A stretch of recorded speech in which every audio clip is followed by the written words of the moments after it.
Assalamualaikum warahmatullahi wabarakatuh. Kembali lagi kita pada mata kuliah hidrologi pertemuan kedua. Kali ini materi kita adalah mengenai penguapan dan infiltrasi.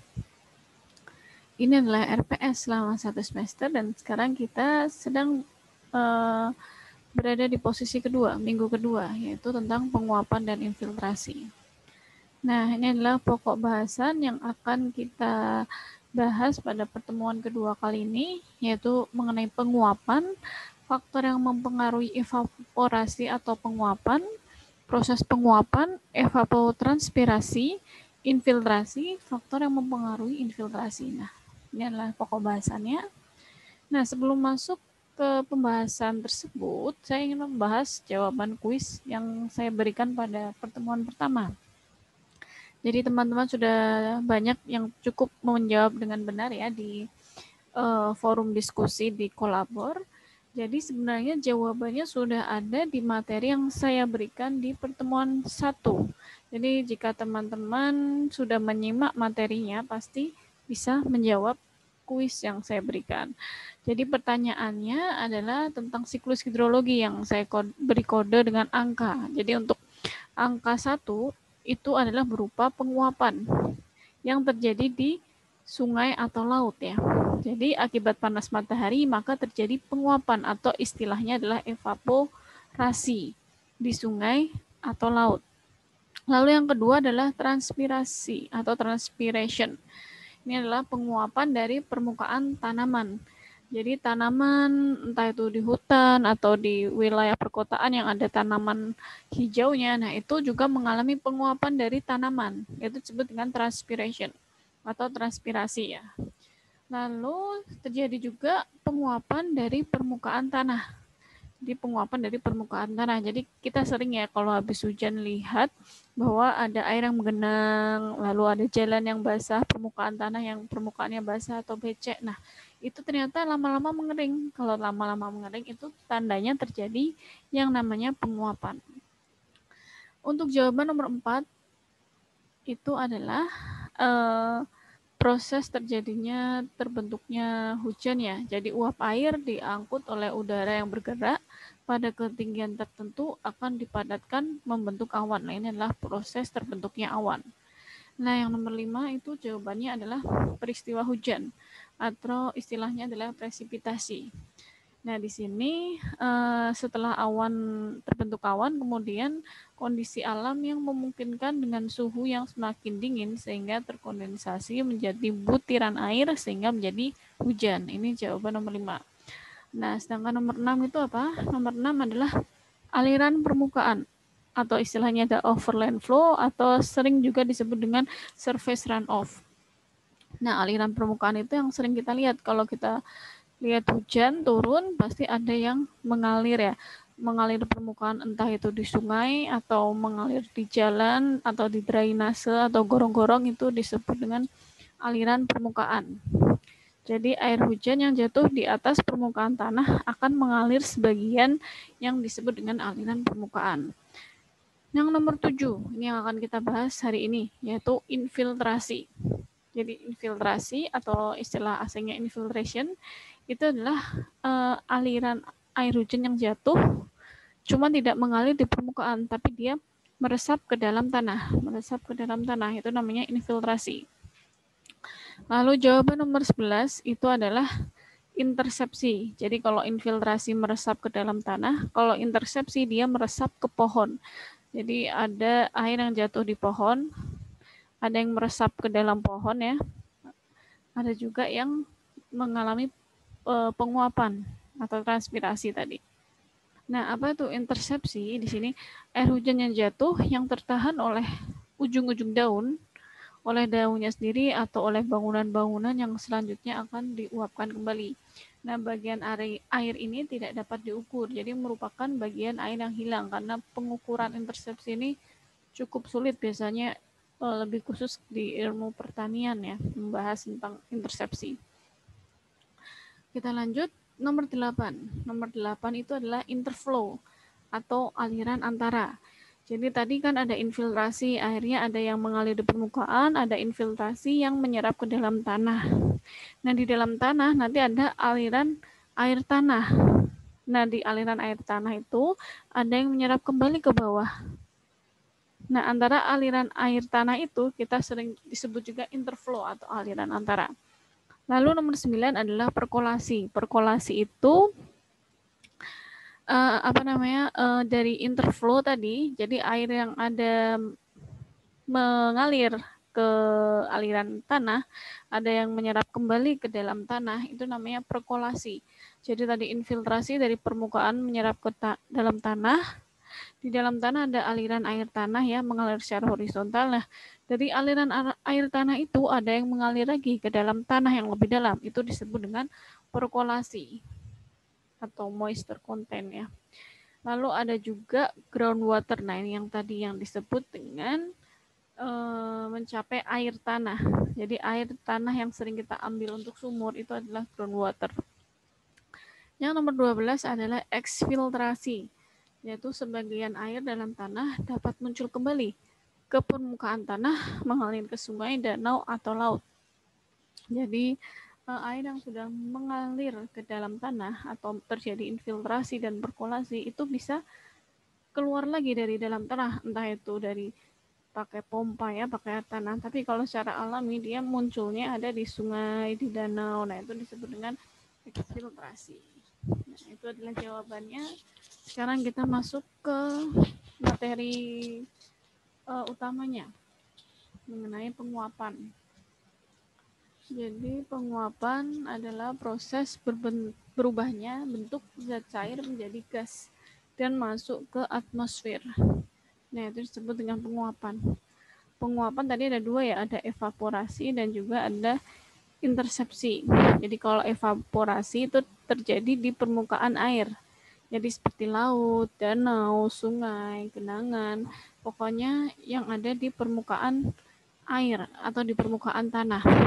Sedangkan intersepsi itu penguapan yang terjadi di permukaan tanaman.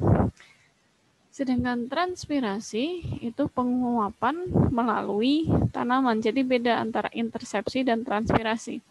Jika intersepsi dia menguap di permukaan tanaman. Tapi kok transpirasi itu proses yang ada di tanaman ya. Jadi proses yang ada di daun ya, ada transpirasi lalu menguap melalui tanaman, di mana air tanah diserap oleh akar tanaman, kemudian dialirkan ke batang sampai ke permukaan daun, lalu menguap ke atmosfer. Jadi beda antara intersepsi dan transpirasi.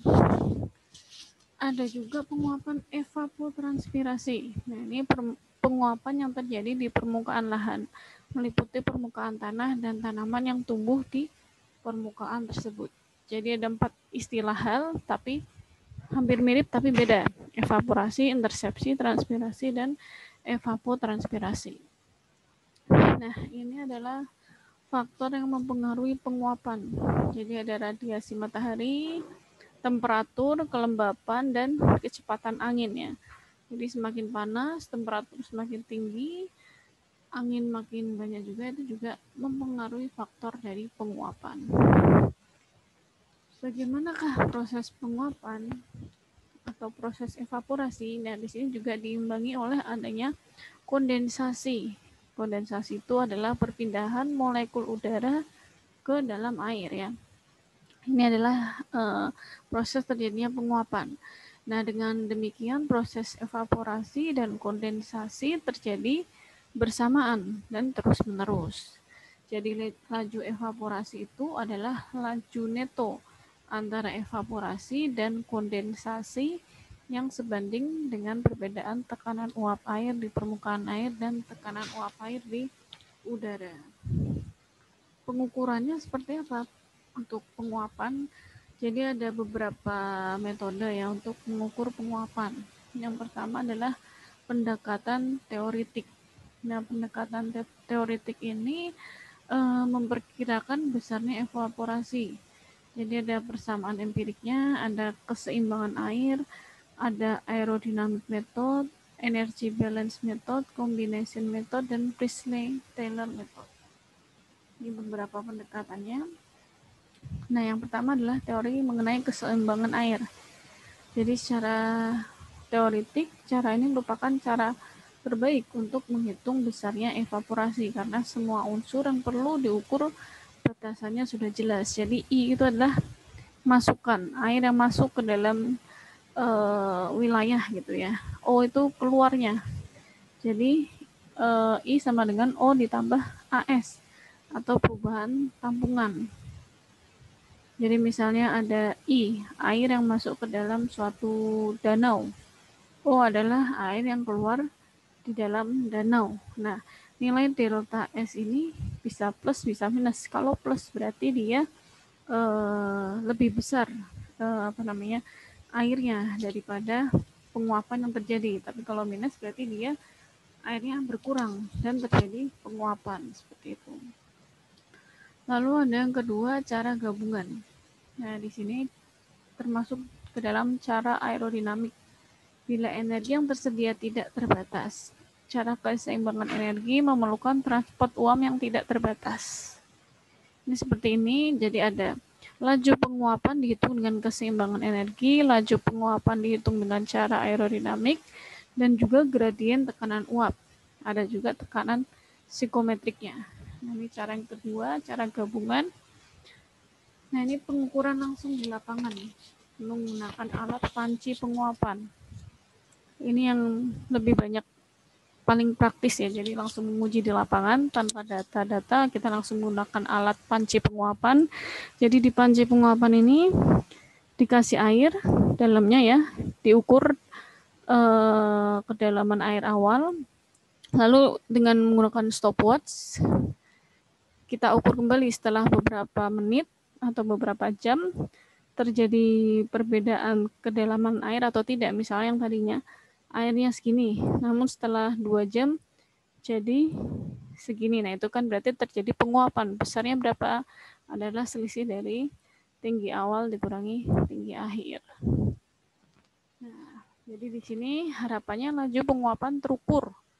Laju penguapan muka air luas. Jadi mendekati gitu ya.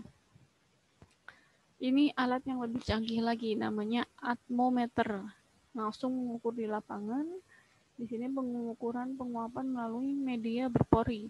Jadi kita langsung saja kita gunakan alat ini, misalnya mau mengukur penguapan di wilayah pertanian atau di wilayah hutan atau kota, langsung dibawa alat ini. Ketika hujan turun, diukur, nah berapa nilainya. Atau bisa juga alat ini dimasukkan air, langsung diukur.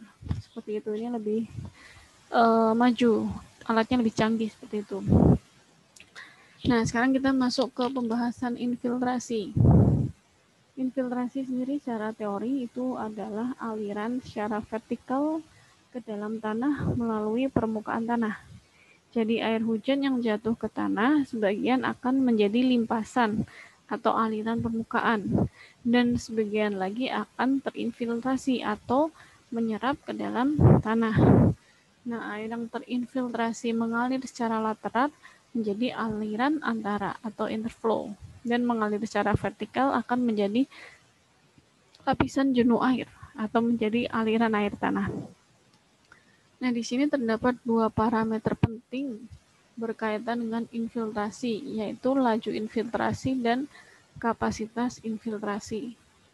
Laju infiltrasi berkaitan dengan banyaknya air per satuan waktu yang masuk melalui permukaan tanah, sedangkan kapasitas infiltrasi adalah laju maksimum air dapat masuk ke dalam tanah pada suatu saat.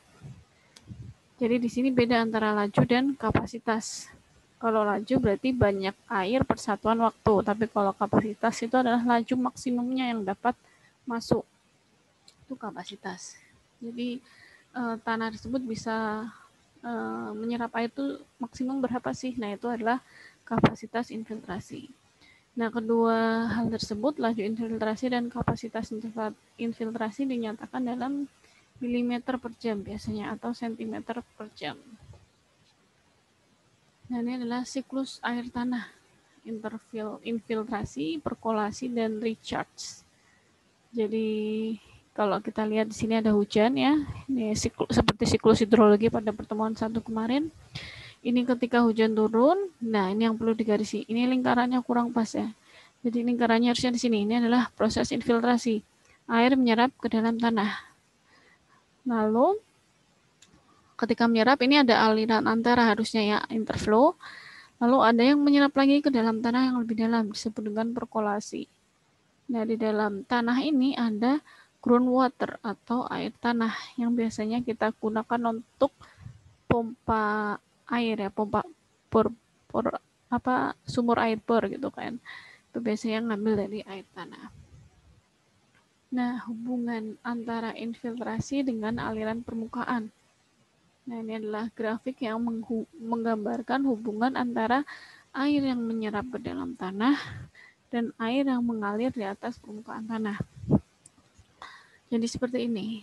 Ini sumbu X menunjukkan waktu dan sumbu Y menunjukkan laju curah hujan dan infiltrasi. Jadi ini garis yang pertama yang saya tunjukkan ini adalah infiltrasi, ya, menunjukkan infiltrasi. Sedangkan yang garis yang saya tunjukkan berikut ini adalah aliran permukaan.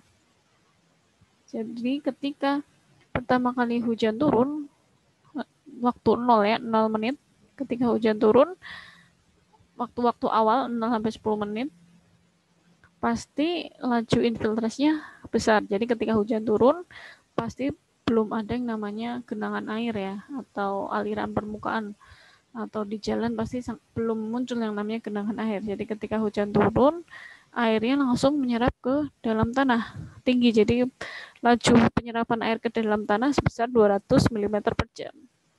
Lalu semakin bertambahnya waktu, laju infiltrasinya atau air yang menyerap ke dalam tanah lama-lama makin sedikit, berkurang. Nah, berbanding kebalik dengan aliran permukaan. Kalau waktu awal-awal hujan, dia belum ada aliran permukaan atau genangan. Tapi makin lama hujan turun, genangannya makin lama akan makin bertambah atau konstan. Nah, seperti itu. Jadi ini adalah hubungan antara laju infiltrasi dan aliran permukaan. Nah, ini adalah proses terjadinya infiltrasi. Jadi proses masuknya air ke bawah permukaan tanah. P itu adalah presipitasi atau hujan ya. Hujan turun, yang pink ini adalah permukaan tanah, dan ini adalah airnya. Airnya masuk ke dalam tanah, itu disebut dengan proses infiltrasi. Ini beberapa faktor yang mempengaruhi infiltrasi. Jadi ada kedalaman genangan dan tebal lapisan jenuhnya. Jadi genangan air itu semakin tebal, berarti laju infiltrasinya makin kecil. Tapi kalau tidak tinggi genangannya, justru makin cepat laju infiltrasinya. Selain itu ada beberapa faktor, ada kelembapan tanah, pemapatan oleh hujan, penyumbatan, tanaman penutup, topografi, dan intensitas hujannya. Ini adalah beberapa contoh cara pengukuran infiltrasi. Yang pertama, dia menggunakan simulator hujan. Jadi ada hujan buatan ya. Di sini ada hujan buatan. Kita sebarkan hujannya ini. Ini ada lapisan tanahnya di sini. Ketika terjadi genangan, kita hitung nilai infiltrasi yang terserap berapa, jumlah air yang terserap. Nah, jadi kita bisa tahu air yang keluar dari hujan buatan ini besarnya berapa, dikurangkan dengan air atau limpasan air. Jadi ini air ya. Ini kan airnya masuk ke dalam tanah, ada juga yang mengalir di atas tanah. Nah, yang mengalir di atas tanah ini masuk ke dalam ember penampung. Jadi kita bisa tahu dari berapa jumlah air yang keluar dari hujan buatan dikurangi volume air yang ada di ember penampung. Jadi selisih dari volume air yang keluar dari hujan buatan dikurangi volume yang ada di ember penampung, itu adalah nilai infiltrasi per satuan waktunya, seperti itu. Nah, yang alat yang paling sering digunakan adalah ini, double ring infiltrometer. Nah, jadi di sini ada double ring ya, ada 2 ring besi Ada dua di sini, diameter kecil dan diameter besar. Nah, di sini kita besi atau ring ini kita masukkan ke dalam tanah hingga berapa senti gitu, masuk ke dalam tanah supaya airnya tidak bocor gitu ya. Setelah dikiranya sudah tidak bocor, kita masukkan air hingga ketinggian tertentu di kedua ringnya ya. Setelah itu kita ukur ketinggian air awal dan ketinggian air setelah beberapa menit berlalu atau beberapa waktu berlalu. Nah, selisih ketinggian itulah nilai dari infiltrasinya, persatuan waktu, seperti itu. Ini yang paling sering digunakan ya, karena ini bisa bisa dibawa kemana-mana gitu alatnya. Nah, itu dia tadi materi tentang penguapan dan laju infiltrasi. Sekarang kita masuk ke diskusi atau kuis ya. Kita masuk ke kuis. Jadi di sini ada beberapa media ya yang saya tulis ini. Jadi laju infiltrasi pada tutupan lahan. Nah, kuisnya adalah urutkan media permukaan tanah berikut dari yang paling mudah menyerap air ke yang paling sukar menyerap air. Jadi nanti teman-teman mohon jawab pertanyaan ini di forum diskusi yang ada di Kolabor. Jadi ada rumput, beton, aspal, tanaman X, Z, Y, tanah liat, paving block, pasir, kerikil. Nah, coba teman-teman urutkan manakah yang paling cepat ya menyerapkan air ke yang paling susah menyerap airnya. Jadi di sini ada tanaman X, Y, Z. Silahkan teman-teman pilih sendiri, misalnya tanaman jati, tanaman kamboja, tanaman pohon, misalnya bunga apa gitu kan. Nah, terserah mau diisi X, Y, Z-nya ini tanaman apa, terserah teman-teman. Setelah ditentukan tanamannya, diurutkan dari media mana aja yang paling mudah ke yang paling susah menyerapkan air ke dalam tanah. Nah, itu dia kuisnya. Saya rasa cukup sekian ya materi kita mengenai penguapan dan infiltrasi pada pertemuan kedua mata kuliah hidrologi. Semoga dapat bermanfaat dan mudah dipelajari. Saya cukupkan. Selamat menjaga kesehatan ya. Salam sehat. Wassalamualaikum warahmatullahi wabarakatuh.